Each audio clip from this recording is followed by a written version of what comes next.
स्वागत है आपका आशीष की स्कूल यूट्यूब प्लेटफॉर्म पर। मैं आशीष राजपुरोहित। हम लैब असिस्टेंट एस्पिरेंट के लिए रसायन विज्ञान यानी केमिस्ट्री पढ़ रहे थे। हमने इसके मोटे मोटे से 4 भाग डिस्कस कर लिए। आज हम इसका भाग नंबर 5वां डिस्कस करेंगे। यदि मैं अंतिम चौथे भाग की बात करूं तो चौथे भाग में हमने एक नया टॉपिक शुरू किया था जिसका नाम था आयनन ऊर्जा। वास्तविकता में इसकी परिभाषा क्या होती है? उदासीन विलगित गैसीय परमाणु में उपस्थित बाह्यतम कोश का जो इलेक्ट्रॉन है उसको बाहर निकालने के लिए जो हम ऊर्जा देते हैं वो आयनन ऊर्जा कहलाती है। इससे रिलेटिव 2-3 चीजें और बताई थी कि क्रमागत आयनन ऊर्जा का मान बढ़ता है। यदि पर्टिकुलर हम कोई एक एलिमेंट लेते हैं और उसमें यदि पहला एक इलेक्ट्रॉन निकाले, फिर उसके बाद एक और निकाले, उसके बाद एक और निकाले, जैसे जैसे हम नंबर ऑफ इलेक्ट्रॉन निकालते जाते हैं वैसे वैसे हमें ऊर्जा की ज्यादा आवश्यकता होती है। यानी क्रमागत यानी लगातार नए नए इलेक्ट्रॉन निकालने के लिए आयनन ऊर्जा का मान बढ़ता है या हमें अतिरिक्त ऊर्जा देनी पड़ती है। क्यों देनी पड़ती है? क्योंकि जब सेकंड बार हम इलेक्ट्रॉन निकालते हैं तो उस एलिमेंट के ऊपर प्लस चार्ज होता है और जिस इलेक्ट्रॉन को हम निकालने की कोशिश करते हैं तो वो प्लस और इलेक्ट्रॉन का माइनस एक दूसरे को अट्रैक्ट करते हैं। इस कारण वो इलेक्ट्रॉन आसानी से निकल नहीं पाता। लास्ट में मैंने आपको 1-2 और पॉइंट बताए थे कि आयनन ऊर्जा आकार यानी साइज के व्युत्क्रमानुपाती होती है और आयनन ऊर्जा स्थायी विन्यास के समानुपाती होती है। या मैं कह सकता हूं जिन एलिमेंट का विन्यास अपने आप में स्थायी है उनकी आयनन ऊर्जा ज्यादा होगी। स्थायी के लिए मैंने आपको पर्टिकुलर पी, डी और एफ ब्लॉक के लिए बोला था। यदि पी में 6 इलेक्ट्रॉन है तो भी वो स्थायी है। यदि पी में अर्धपूरित है यानी 3 है तो भी स्थायी है। इसी प्रकार डी और एफ, डी में 10 इलेक्ट्रॉन या 5 इलेक्ट्रॉन और एफ में यहाँ 7 या 14 इलेक्ट्रॉन। लेकिन एस के लिए कंडीशन है कि उसमें यदि 2 इलेक्ट्रॉन है यानी पूर्ण भरा हुआ कक्षक है तो ये स्थायी है, वरना नहीं है। ये मोटी मोटी सिक्कल बातें हमने सीखी थी। आज हम इससे रिलेटिव कुछ क्वेश्चन करने जा रहे हैं। यहाँ पे प्रश्न दिया हुआ है, निम्न में से कौन से इलेक्ट्रॉनिक विन्यास वाले तत्व की उच्चतम आयनन ऊर्जा है? हमें यहाँ पे 4 अलग अलग इलेक्ट्रॉनिक विन्यास दिए हुए। हमें इन इलेक्ट्रॉनिक विन्यास को देखकर अनुमान लगाना है किस इलेक्ट्रॉनिक विन्यास के लिए आयनन ऊर्जा यानी Ie का मान ज्यादा होगा। सिंपली ऐसे क्वेश्चन में आप क्या करो, जो इलेक्ट्रॉनिक विन्यास है जो बाह्यतम कोश है उसको देखा करो। यदि बाह्यतम कोश पूर्ण भरा हुआ है या अर्धपूरित है तो वो स्थायी है, वरना नहीं है। और जो स्थायी होगा उसके लिए आयनन ऊर्जा की मात्रा अधिक चाहिए। तो यही पूछा है कि अधिकतम या उच्चतम आयनन ऊर्जा किसकी होगी, यानी बाह्यतम कोश में इलेक्ट्रॉन निकालने के लिए ज्यादा ऊर्जा हमें किस में देनी पड़ेगी। ऑल ओवर यदि अपन फर्स्ट एग्जांपल ले तो फर्स्ट में बाह्यतम क्या है 3s2 3p1, यानी हम यहां से इलेक्ट्रॉन निकालेंगे। p में मोस्टली कितने भर सकते हैं? 6 भर सकते हैं, लेकिन अकेला एक इलेक्ट्रॉन है, इसको अपने मजे से निकाल दिया। सेकेंडली बात करूं तो वो क्या है 3s2 3p2। तो सेकेंडली में देखें तो p में कितने इलेक्ट्रॉन? सर 2 है, अपने आप में स्थायी नहीं है। स्थायी कब होता है? या तो वो अर्धपूरित हो यानी या तो उसके अंदर 3 इलेक्ट्रॉन हो या 6 हो तो स्थायी होगा। उस समय इलेक्ट्रॉन निकालने के लिए ज्यादा ऊर्जा की आवश्यकता होगी, वरना नहीं। अब सेकंड कंडीशन में कितने 2 है तो मैं मजे से एक को निकाल सकता हूं। थर्ड कंडीशन से पहले मैं फोर्थ एग्जाम्पल ले रहा हूं। फोर्थ में क्या है 3s2 3p4। यदि मैं ऑल ओवर P की बात करूं, 3p की बात करूं, कितने इलेक्ट्रॉन है? 4 है, तो पहला, दूसरा, तीसरा और चौथा।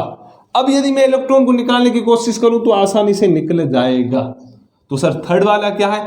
थर्ड वाला एग्जांपल है 3s2 3p3, यानी P में कितने इलेक्ट्रॉन है? 3। और मैंने कल ये बताया था जो कक्षक अपने आप में अर्धपूरित हो या पूर्ण पूरित हो वो हमेशा स्थायी होता है और उस समय इलेक्ट्रॉन निकालने के लिए ज्यादा ऊर्जा की आवश्यकता होगी। और इस कंडीशन में P कितने इलेक्ट्रॉन है? 3 है। 3 का मतलब अर्धपूरित है यानी हाफ फिल्ड है और इस दौरान हमें इलेक्ट्रॉन को निकालने के लिए ऊर्जा की आवश्यकता ज्यादा होगी। इस कारण थर्ड वाला इसका आंसर क्या है?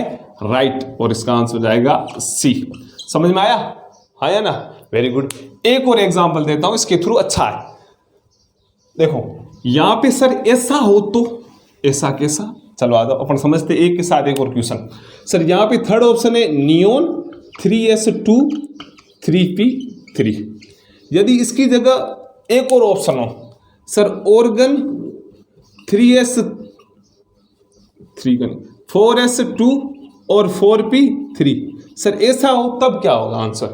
भाई सिंपली बात है, आपने अभी समझाया कॉन्सेप्ट कि बाह्यतम कोश, देखना आपको बाह्यतम कोश यदि स्थायी है, यानी स्थायी का मतलब पूर्ण पूरी तरह अर्ध पूरी तरह, तो उस समय ऊर्जा देने की ज़्यादा आवश्यकता पड़ेगी। तो सर देखो नियोन की बात करें तो नियोन, सॉरी पहले एग्जाम्पल की बात करो, इसमें सर 3p3 है और सेकंड में क्या 4p3 है। यदि इसको मैं ऑर्बिट के अनुसार सजाऊं तो यदि इसको मैं इलेक्ट्रॉन भरने की कोशिश करूं तो इसमें कितने सर 3 है, 1 2 3 सर ये अर्धपूरी थे, इसका मतलब स्थायी है। सर 4p3 में कितने 1 2 3 सर ये भी अर्धपूरी थे, तो ये भी स्थायी है। तो यदि ऑप्शन के अंदर ये दो दिए हुए हो तब आंसर क्या जाएगा, यदि ये दो दिए हुए हो तब आंसर क्या जाएगा, तब आंसर क्या जाएगा, कोई बताएगा मुझे? अच्छा क्वेश्चन है भाई सर, सिंपली ये दो एग्जाम्पल दिए हुए, आप तो इसके भी यहाँ पे समझा रहे, तब आंसर क्या जाएगा, कौन बताएगा? वेरी गुड, अधिकांश ने सही बताया सर, तब ये जाएगा, ये नहीं जाएगा। अब कुछ सोच रहे सर क्यों नहीं जाएगा, तो यहाँ आओ आप देखो, अपन पीरियोडिक टेबल की बात करें, वैसे एक और कंसेप्ट मैंने इसके अलावा आपको कल समझाया था कि जो आयनन ऊर्जा होती है वो साइज यानी आकार के व्युत्क्रमानुपाती होती है, यानी जिस इलेक्ट्रॉनिक विन्यास में आकार अपन को ज्यादा दिख रहा है, इसका मतलब उसकी साइज क्या है, सॉरी आकार ज्यादा दिख रहा है, तो उसकी आयनन ऊर्जा क्या है सर, कम है। तो इन दोनों में आप देखो, मैं और कुल मिला के यदि 18वें वर्ग की बात करूं, helium, neon, organ, krypton, xenon और रेडोन, मैं ऐसे हरभजन, नेहरा, अगरगर, कार्तिक सब रन आउट, या कुछ बोलते हीना, नीना और करीना की जेरोक्स रंगीन। अब देखो सर, आपने पहले बताया था कि वर्ग में ऊपर से नीचे, ग्रुप में ऊपर से नीचे जाते हैं तो साइज बढ़ती है, और अभी इस यहाँ कॉन्सेप्ट क्या है, यदि साइज जिसकी ज्यादा होगी उसका आयनन ऊर्जा कम होगा। और नियोन और ऑर्गन में कुल मिला के देखें तो साइज किसकी ज्यादा है सर, साइज तो ऑर्गन की ज्यादा है, आया ना, ऑर्गन की साइज ज्यादा है, इसका मतलब आयनन ऊर्जा कम होगी, तो आयनन ऊर्जा ज्यादा किसकी होगी, नियोन वालों की। हालांकि ये इलेक्ट्रॉनिक विन्यास ऑर्गन या नियोन का नहीं है, ऑर्गन से अगले जो 5 नंबर तत्व आता है उसका इलेक्ट्रॉनिक विन्यास है, ये इलेक्ट्रॉनिक विन्यास कोई नियोन का नहीं है। नियोन से 5 नंबर जो आता है, नियोन कितने नंबर आता है 10, 11 सोडियम, है ना, neon, sodium, magnesium, aluminium, silicon और फास्फोरस, ये इलेक्ट्रॉनिक विन्यास किसका है सर, 15 नंबर कौन आता है, फास्फोरस, तो ये फास्फोरस का है, मैं ये इसके भी यहाँ पे समझा रहा हूं। तो सर ऑर्गन नीचे आ गया, इसका मतलब इसकी साइज ज्यादा, जो नीचे आएगा, अपन नीचे की ओर जाते हैं ऊपर से नीचे वर्ग में, यानी सेल बढ़ते हैं, कोषों की संख्या बढ़ती है तो साइज बढ़ेगी, और साइज बढ़ेगी तो आयनन ऊर्जा घटेगी। यदि दो ऐसे दिए हुए तब आपको साइज के अनुसार करना। ये कॉन्सेप्ट आया समझ में? चलो वेरी गुड, और आगे अपन बढ़ते हैं, चलो थोड़ा और आगे बढ़ते हैं। मैं आपको यहाँ पे ये सिचुएशन देता हूं, I+, I और I-, इन तीनों को आप साइज के घटते हुए क्रम और आयनन ऊर्जा के भी घटते हुए क्रम के अनुसार सजाओ। सिंपली मेरा प्रश्न है, यदि कॉन्सेप्ट आपको क्यों, देखो साइज से हम आगे जितनी भी चीजें पढ़ेंगे वो साइज से रिलेटेड होगी, कुछ साइज के समानुपाती होगी, कुछ व्युत्क्रमानुपाती होगी। और आयनन ऊर्जा क्या है, अभी बताया, आयनन ऊर्जा साइज यानी आकार की व्युत्क्रमानुपाती, या मैं कह सकता हूं आयनन ऊर्जा जेड इफेक्ट के समानुपाती, हाँ या ना। अब देखो इसको सजाओ आप, प्रश्न है एक प्रकार का, कैसे लिखोगे, सिंपली जल्दी करो आप, ये क्वेश्चन है लगभग 20 सेकेंड का, ज्यादा समय नहीं। चलो आ जाओ, मैं समझा रहा हूं। देखो साइज के घटते हुए क्रम, घटता क्रम मतलब देखो सीधी बात है, अपन किताब कहां से पढ़ना शुरू करते हैं, यहां से, हाँ यार, बेसिकली जो उर्दू वाले बच्चे होते हैं वो शायद यहाँ से पढ़ना शुरू करते हैं। हमारे स्कूल में है उर्दू, पीछे से उनका वो उल्टा कॉन्सेप्ट है। यहाँ वाकई उर्दू के शब्द लाजवाब है, मुझे सीखना है उर्दू, सोच के बैठा हूँ, जब मौका मिलेगा जरूर सीखूंगा।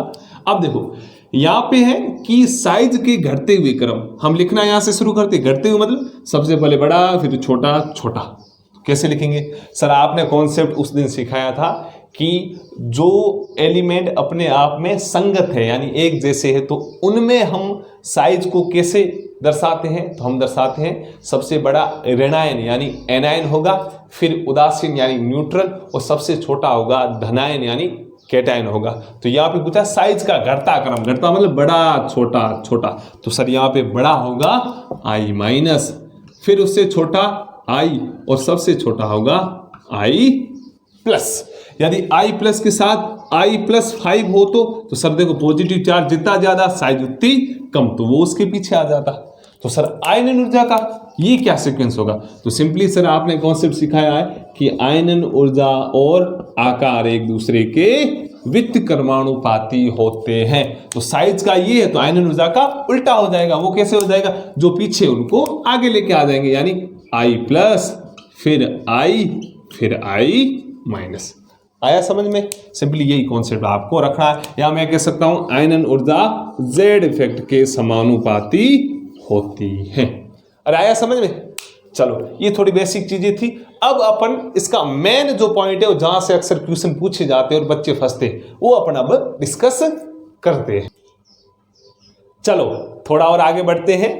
मैंने यहाँ पे कुछ लिखा है, उसको पहले समझते हैं अपन। मैंने सिंपली पहले लिखा है कि lithium, sodium, potassium, rubidium, caesium all over एक ग्रुप के एलिमेंट दिए हुए, यानी एक वर्ग के दिए हुए। और आपको पता है वर्ग में ऊपर से नीचे जाते हैं तो आकार बढ़ता है। क्यों बढ़ता है? क्योंकि नंबर ऑफ सेल यानी कोषों की संख्या बढ़ती है।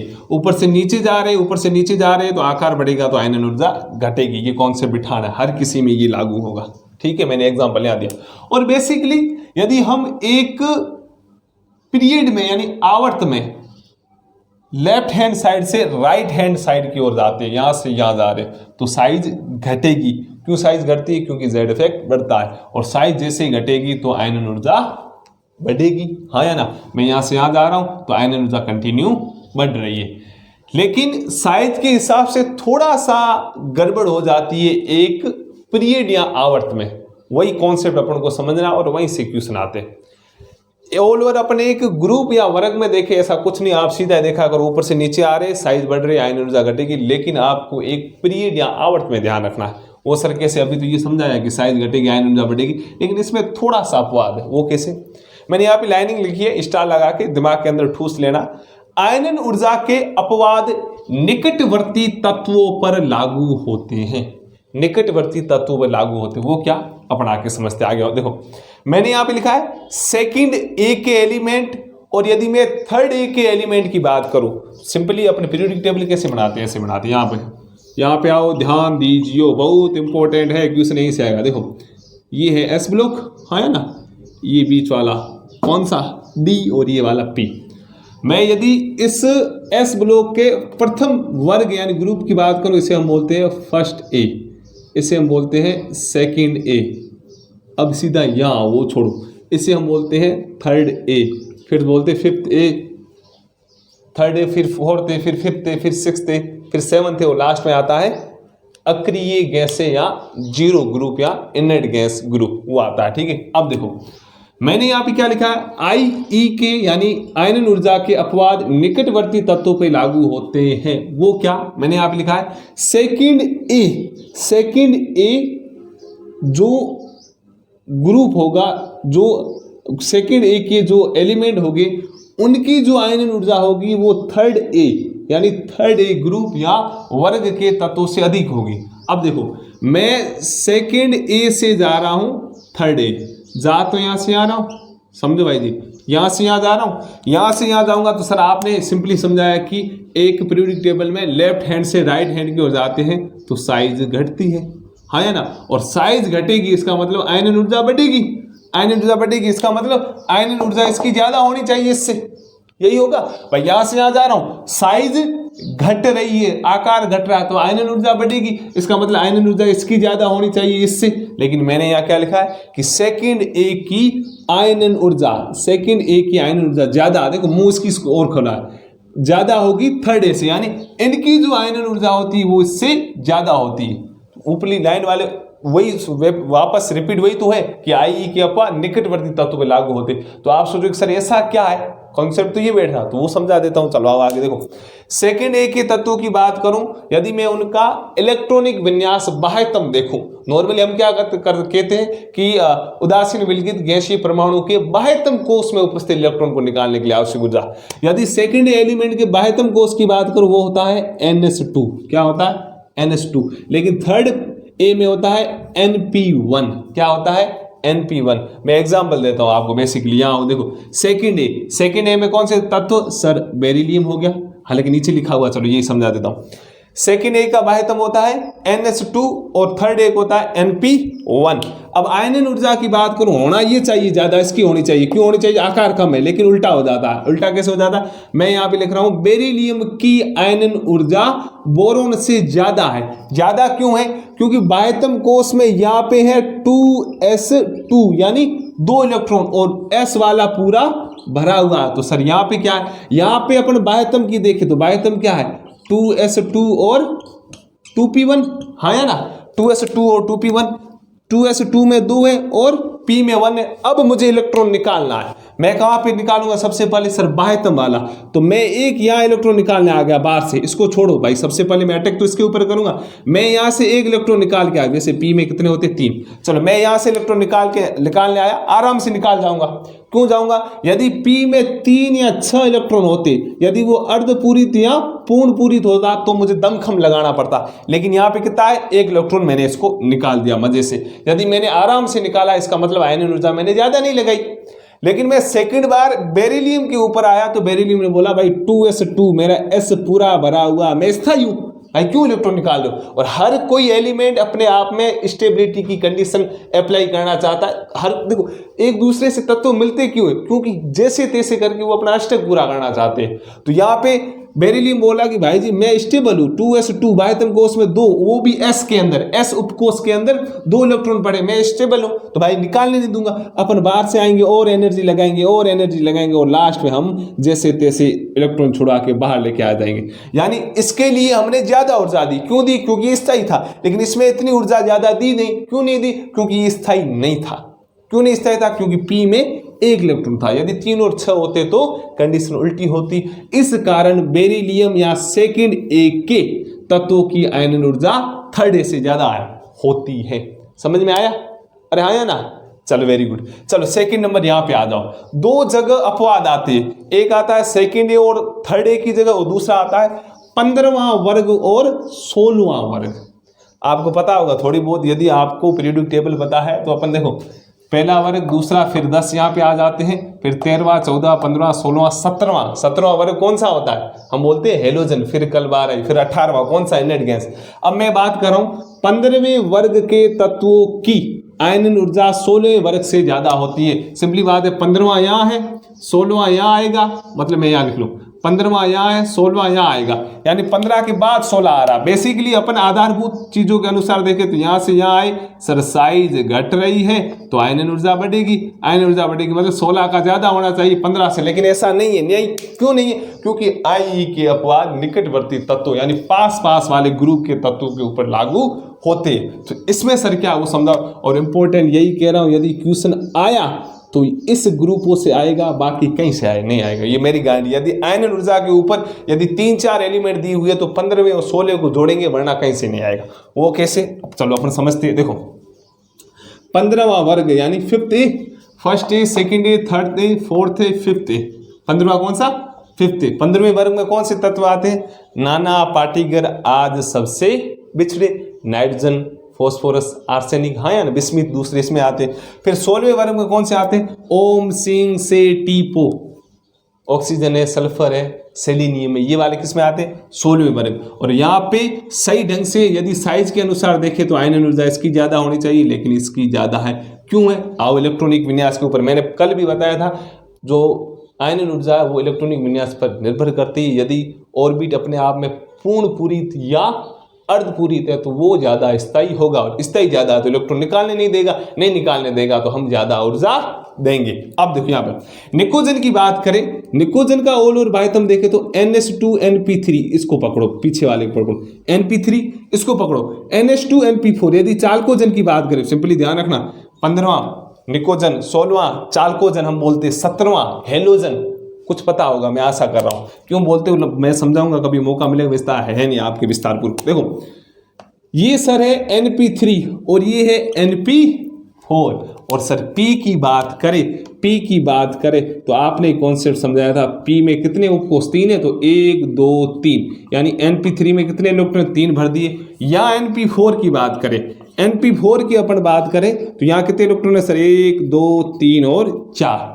और आपने समझाया है कि अर्धपूरित या पूर्ण पूरित हमेशा स्थायी होता है। P में कितने इलेक्ट्रॉन बच सकते हैं? ज्यादा 6, और अर्धपूरित का मतलब 3, यदि 6 है तो स्थायी, 3 है तो स्थायी, 6 है तो स्थायी, 3 है और तो स्थायी। लेकिन चालकोजन में कितने, 4 है, 4 है तो एक मजे से निकल जाएगा आराम से। हालांकि ये निकालने की भी कोशिश करेगा, थोड़ी ऊर्जा देंगे तो भी भाग जाएगा। क्यों भागेगा, ये बोलेगा यार चलो मैं चला गया ना, पीछे 3 हो जाएंगे, इसका मतलब वो स्थायी हो जाएगा। लेकिन ये नहीं निकालने देगा भाई। नाइट्रोजन या फास्फोरस से देखो, एक ही वर्ग या एक ही ग्रुप के जो एलिमेंट होते हैं उनके बाह्यतम कोश का जो इलेक्ट्रॉनिक विन्यास हमेशा इक्वल होता है, एक जैसा ही होता है बाह्यतम वाला, तभी तो एक ग्रुप के अंदर अपन रखते हैं। अब देखो Np3 कितने इलेक्ट्रॉन है सर, 3 है, 3 है, इसका मतलब स्टेबल है। इलेक्ट्रॉन अपन निकालने आएंगे, ऊर्जा देने आएंगे तो ज्यादा दमखम लगाना पड़ेगा। इस कारण 15वें वर्ग के तत्वों की आयनन ऊर्जा 16वें वर्ग से ज्यादा होती है, या मैं कह सकता हूं सेकंड ए वर्ग की आयनन ऊर्जा थर्ड ए से ज्यादा होती। ये बेसिक कॉन्सेप्ट है, दिमाग में ठूस लीजिए और काम आएगा और यहीं से क्वेश्चन बनेंगे। अब अपन इसके ऊपर क्वेश्चन ही करेंगे और नीट या जो ट्रिपल ई उस पर कैसे क्वेश्चन पूछेंगे वो अपन फंडे आजमाएंगे। यहां तक समझ में आ गया, हाँ या ना? चलो वेरी गुड, अपन आगे बढ़ते। चलो एक और क्वेश्चन करते हैं अपन। यहाँ पे क्वेश्चन दिया हुआ है, ऑक्सीजन, फ्लोरीन, कार्बन, नाइट्रोजन को आयनन ऊर्जा के घटते क्रम में लिखो। यानी हमें इन्हें IE के घटते हुए सीक्वेंस में जमाना है। ऐसे क्वेश्चन में आप क्या किया करो, पहले एक सीक्वेंस बनाया करो, या तो एक ग्रुप वाइज या एक पीरियड वाइज, यानी एक वर्ग या आवर्त के अनुसार आप कंटिन्यूटी का एक सीक्वेंस बनाया करो। यदि हम एलिमेंट को इनको देखें, हालांकि उल्टे दी हुई, यदि अपन पीरियोडिक टेबल के अनुसार देखें तो अपन लिखते हैं कार्बन, नाइट्रोजन, ऑक्सीजन और फ्लोरीन, ऐसे लिखते हैं, हाँ या ना? लेकिन ये उल्टा दिया हुआ है। यदि मैं इन चारों एलिमेंट की बात करूं, ये मैंने एक लिखा है आवर्त के अनुसार। किसके अनुसार? आवर्त यानी पीरियड के अनुसार। पहले कार्बन, नाइट्रोजन, ऑक्सीजन, फ्लोरीन आएगा। यदि मुझे यहां ये पूछा जाए, क्वेश्चन दिया जाए कि इनको साइज के घटते यानी आकार के घटते हुए क्रम में लिखो, तो आप सिंपली फंडा ये लगाओगे, सर देखो यहां से यहां जा रहे हैं, यहां से यहां जा रहा है। आपने समझाया कि साइज घटती है, क्यों घटती है? क्योंकि जेड इफेक्ट बढ़ता है। इसका मतलब साइज के घटते हुए क्रम अनुसार सजाए, तो अपन इसको ऐसे सजाएंगे, सबसे बड़ा कार्बन, फिर नाइट्रोजन, फिर ऑक्सीजन, फिर फ्लोरीन, ये होगा, हाँ है ना? यही होगा साइज के अनुसार, क्योंकि यहां से यहां जा रहे, साइज घट रही, मतलब ये सबसे छोटा है, इससे बड़ा ये, फिर ये। क्यों साइज घटती? क्योंकि जेड इफेक्ट बढ़ता है। लेकिन हमें यहां पे पूछा है आयनन ऊर्जा का घटता क्रम, कैसा? आयनन ऊर्जा का। अब अपन यदि साइज वाला कंसेप्ट लगाए, आपने सिखाया सर आयनन ऊर्जा और साइज एक दूसरे के व्युत्क्रमानुपाती होती है, हाँ या ना? व्युत्क्रमानुपाती होती, यानी जिसकी साइज कम है उसकी आयनन ऊर्जा ज्यादा है। तो हम यहाँ पे सोच सकते हैं कि सर साइज ऑल ओवर इसकी कम है तो आयनन ऊर्जा सबसे ज्यादा होगी, फिर ऑक्सीजन की होगी। होना यही चाहिए कि सर देखो साइज का उल्टा है, इसका मतलब फ्लोरीन की आयनन ऊर्जा ज्यादा, फिर ऑक्सीजन की, फिर नाइट्रोजन की, फिर कार्बन की। होना ही आंसर चाहिए। लेकिन सर, लेकिन क्या? अभी आपने बताया था कि आयनन ऊर्जा में निकटवर्ती तत्वों के ऊपर अपवाद लागू होता है। उसमें अभी मैंने आपको बताया कि 15वें व 16वें वर्ग की बात करें, 15वें व 16वें वर्ग की बात करें तो इसमें कुछ उल्टा है।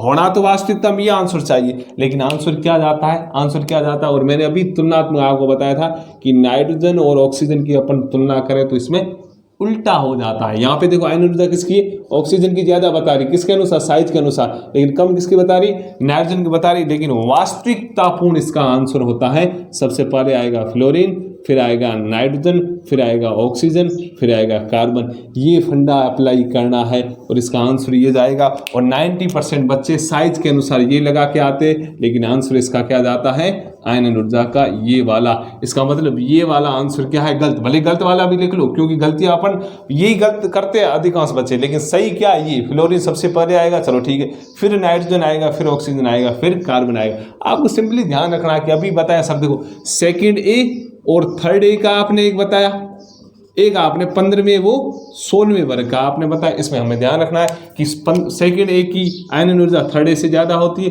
15वें वर्ग की आयनन ऊर्जा 16वें से ज्यादा होती है। 15वां वर्ग मतलब नाना पाटीगर आज सबसे बिछड़े, और 16वां वर्ग मतलब ओम सिंह से टीपो। इसका मतलब होनी इसकी चाहिए क्योंकि साइज कम है, लेकिन अपवाद। क्यों अपवाद? क्योंकि इलेक्ट्रॉनिक विन्यास मैंने अभी आपको समझाया था 1s2 2s2 2p3। इसका क्या होता है? इसका बाह्यतम होता है Np3 और इसका होता है NP4 और NP3 ज़्यादा स्थायी NP4 से। भाई जी ध्यान रखना, और यही क्वेश्चन पूछा जाएगा।